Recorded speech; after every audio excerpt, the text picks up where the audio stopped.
السلام علیکم ورحمۃ اللہ وبرکاتہ۔ رب اشرح لی صدری ویسر لی امری واحلل عقدۃ من لسانی یفقہوا قولی۔ اعوذ باللہ من الشیطان الرجیم، بسم اللہ الرحمن الرحیم۔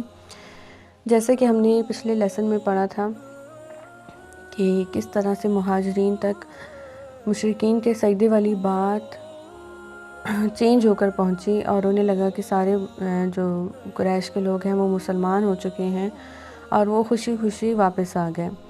واپس آ کر انہیں پتہ چلا کہ حقیقت کیا ہے، اور ان میں سے کچھ لوگ واپس حبشہ پلٹ گئے اور کچھ لوگ جو ہیں وہ چھپتے چھپاتے مکہ میں آ گئے۔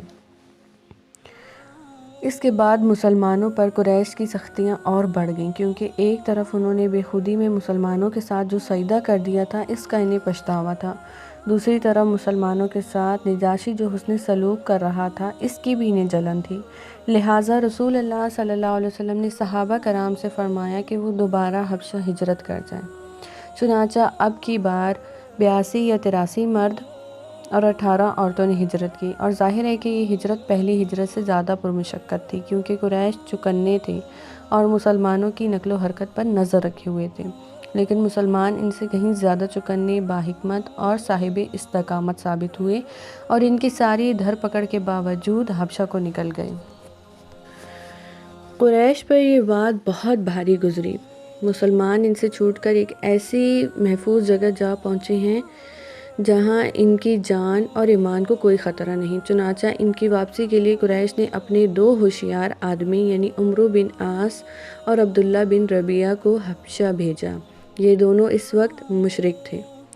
انہوں نے حبشہ پہنچ کر ایک سوچے سمجھے منصوبے کے مطابق سب سے پہلے پادریوں سے ملاقات کی اور انہیں تحفے تحائف پیش کر کے اپنی آمد کا مقصد بتایا، اور سب نے حامی بھر لی۔ اس کے بعد نجاشی کے پاس آئے اور اسے بھی تحفے تحائف پیش کیے، پھر اصل مقصد کے لیے زبان کھولی اور کہا: بادشاہ سلامت، آپ کے ملک میں ہمارے کچھ ناسمجھ نوجوان بھاگ آئے ہیں۔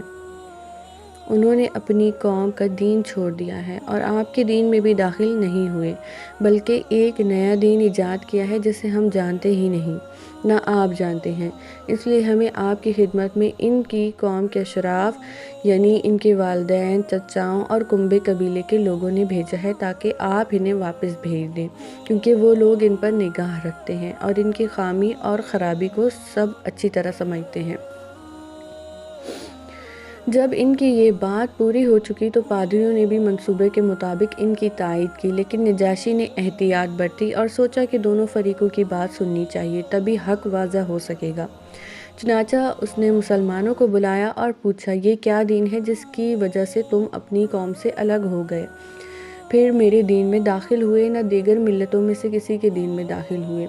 اس کے جواب میں مسلمانوں کی طرف سے حضرت جعفر بن ابو طالب جو کہ حضرت علی رضی اللہ تعالیٰ عنہ کے بھائی تھے، انہوں نے کہا: اے بادشاہ، ہم جاہلیت والی قوم تھے، بت پوجتے تھے، مردار کھاتے تھے، برائیاں کرتے تھے، قرابت داروں سے تعلق توڑتے تھے، پڑوسیوں سے بدسلوکی کرتے تھے، ہمارا طاقتور کمزور کو کھا رہا تھا۔ ہم اسی حالت میں تھے کہ اللہ نے ہم ہی میں سے ایک رسول بھیجا۔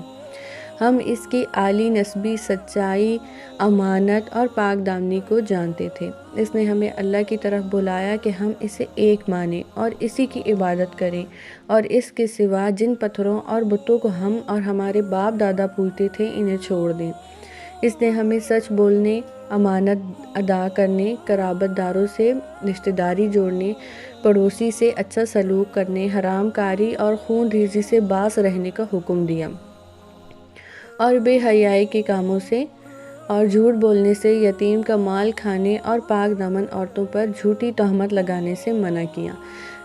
اس نے ہمیں یہ بھی حکم دیا کہ ہم صرف اللہ کی عبادت کریں، اس کے ساتھ کسی کو شریک نہ کریں۔ اس نے ہمیں نماز، زکوٰۃ اور روزے کا حکم دیا۔